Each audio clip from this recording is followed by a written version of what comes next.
मित्रों नमस्कार, मैं ओपी शर्मा एस्ट्रोलॉजर नई वैद्य ज्योतिष परामर्श केंद्र के इस यूट्यूब चैनल ज्योतिष ज्ञान के इस चैनल में आपका हार्दिक हार्दिक स्वागत है। आज हम कुंडली विवेचन करने के लिए हमें क्या क्या देखना महत्वपूर्ण बिंदुओं को उसके बारे में चर्चा करते हैं। पूर्व में हमारे द्वारा नवग्रहों की विभिन्न भाव में स्थित होने पर क्या फलादेश होता है और विभिन्न भावेशों का विभिन्न भाव में स्थित होने पर क्या फलादेश होता है उसके बारे में चर्चा की गई। आज हम कुंडली के विभिन्न भावों के स्थायी कारकों के बारे में बात करते हैं। जैसे कुंडली का जो प्रथम भाव होता है उसको लग्न भाव कहते हैं, लग्न लग्नेश, और उसका स्थायी कारक होता है सूर्य। जब हम किसी जातक की कुंडली देखते हैं और उसके स्वास्थ्य के बारे में, उसके चरित्र के बारे में, उसके स्वभाव के बारे में जब बात करते हैं तो हमें लग्न लग्नेश एवं स्थायी कारक सूर्य देखना होता है। यदि ये तीनों बली होते हैं तो व्यक्ति का स्वास्थ्य अच्छा होता है और चरित्र अच्छा होता है, स्वास्थ्य अच्छा होता है। इसी प्रकार द्वितीय भाव का स्थायी कारक दो तरीके से देखते हैं। यदि हमें वाणी के स्तर पर देखना हो तो द्वितीय भाव द्वितीयेश और वाणी का स्थायी कारक बुध होता है, इसे देखना पड़ता है। यदि बुध अच्छी अवस्था में हो, द्वितीय भाव द्वितीयेश पर कोई पाप प्रभाव नहीं हो, तो उसकी वाणी अच्छी होगी, प्रभावशील होगी और लोग उसको सुनना चाहेंगे। इसी प्रकार यदि धन की स्थिति देखना है तो हमें गुरु को देखना पड़ेगा। धन की स्थिति के लिए द्वितीय भाव का स्थायी कारक गुरु है, द्वितीय भाव द्वितीयेश और गुरु देखना पड़ेगा।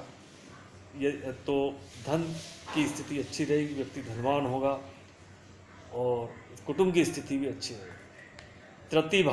तृतीय भाव तृतीयेश और स्थायी कारक मंगल होता है।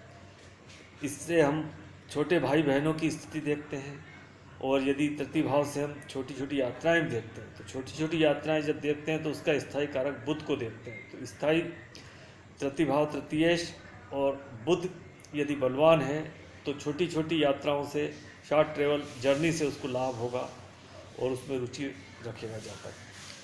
यदि तृतीय भाव तृतीयेश और मंगल की स्थिति अच्छी है तो उसके छोटे भाई बहनों से उसको सहयोग मिलेगा और आपस में प्रेम स्नेह बना रहेगा।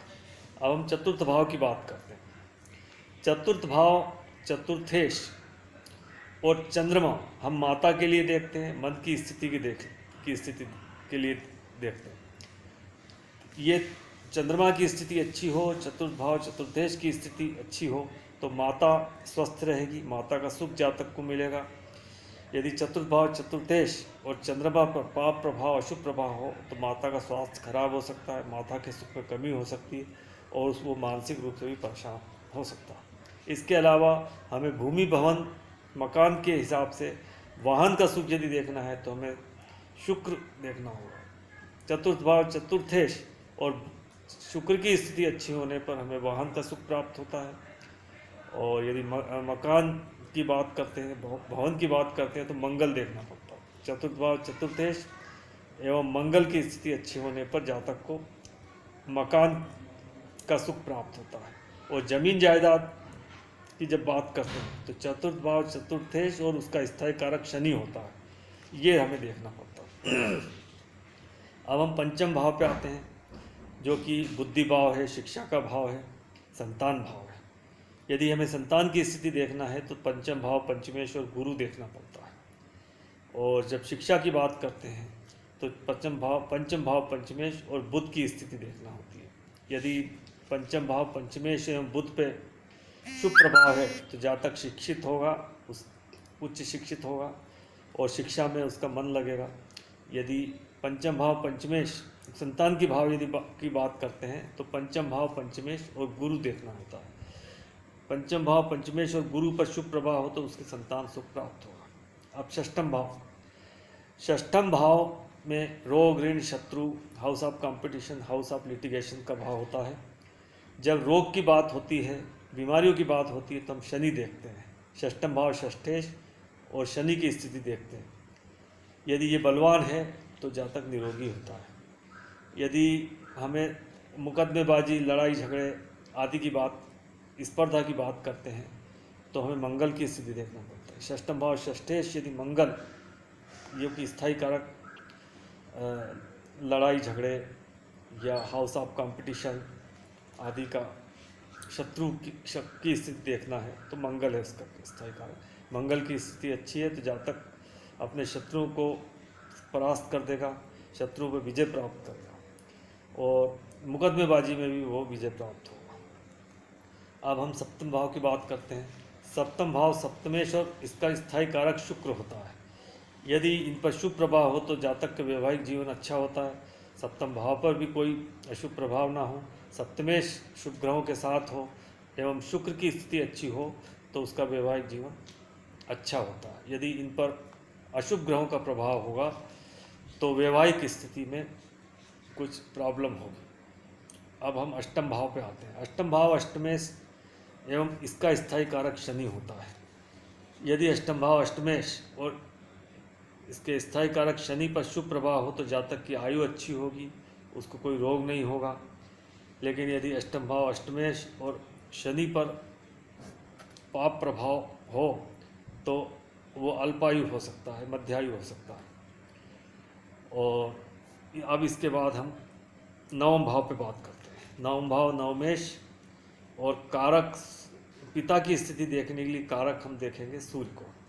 यदि नवम भाव नवमेश और कारक सूर्य पे पाप प्रभाव नहीं है तो पिता का सुख प्राप्त होता है जातक को, पिता दीर्घायु होता है। एवं धर्म की स्थिति, लॉन्ग ट्रेवल जर्नी की स्थिति जब देखते हैं तो हमें गुरु देखना पड़ता है। नवम भाव नवमेश और गुरु की स्थिति अच्छी होने पर जातक की में आध्यात्मिकता का सुख प्राप्त होता है, आध्यात्मिक होगा, धर्म में रुचि होगी, धार्मिक यात्राएं करेगा, तीर्थ यात्राएं करेगा। इस तरह से हम नवम भाव के स्थायी कारक गुरु है उस सूर्य की स्थिति के अनुसार हम उसका विवेचन कर सकते हैं। अब हम दशम भाव की बात करते हैं। दशम भाव के जो स्थायी कारक होते हैं, सूर्य, जब हम उच्च पद, गवर्नमेंट से सहयोग आदि राजनीति की बात करते हैं तो हम सूर्य देखते हैं। व्यापार की बात करते हैं तो बुध की स्थिति देखना पड़ती है। नौकरी की बात करते हैं तो शनि देखना पड़ती है। और धन एवं उच्च पद की बात करते हैं तो हमें गुरु स्थायी कारक के रूप में देखना पड़ता है। इस तरह से दशम भाव दशमेश एवं सूर्य की स्थिति अच्छी होने पर जातक को राजनीति में गवर्नमेंट से लाभ होता है और उच्च गवर्नमेंट में सेक्टर में उच्च पद प्राप्त होता है। यदि शनि की स्थिति अच्छी हो और दशम भाव दशमेश की स्थिति अच्छी हो तो वो नौकरी करता है, नौकरी में उच्च पद प्राप्त करता है। यदि दशम भाव दशमेश एवं बुध की स्थिति अच्छी हो तो व्यापार में की ओर बढ़ता है, व्यक्ति व्यापार करता है। एवं यदि दशम भाव दशमेश एवं गुरु की स्थिति अच्छी है तो उच्च पद प्राप्त करता है, धन की स्थिति अच्छी होती है। इस तरह से हम दशम भाव की बात की हमने। अब हम एकादश भाव की बात करते हैं। एकादश भाव का जो स्थायी कारक है वो गुरु होता है। सभी प्रकार के जो लाभ होते हैं वो हम गुरु से देखते हैं। एकादश भाव एकादशेश एवं गुरु की स्थिति अच्छी होने पर जातक को सभी प्रकार के लाभ प्राप्त होते हैं, बड़े भाई का सहयोग प्राप्त होता है। अब हम कुंडली के अंतिम भाव व्यय भाव की बात करते हैं। व्यय भाव के स्वामी एवं शनि इसका स्थायी कारक है। यदि इनकी स्थिति अच्छी है तो जातक को विदेश से आदि से उसको सहयोग प्राप्त होता है, विदेशों से लाभ प्राप्त होता है। इस तरह से कुंडली विवेचन के लिए कुंडली के सभी भावों के जो स्थायी कारक है उस तरह से यदि हम कुंडलियों का विवेचन करते हैं तो हमें बहुत ही सटीक फल प्राप्त होते हैं। और कुंडली का जो विवेचन में ये बहुत ही महत्वपूर्ण भूमिका निभाते हैं। इस तरह से हमें कुंडली का विवेचन करने के लिए इस 3 तरह से हमें देखना चाहिए। नमस्कार।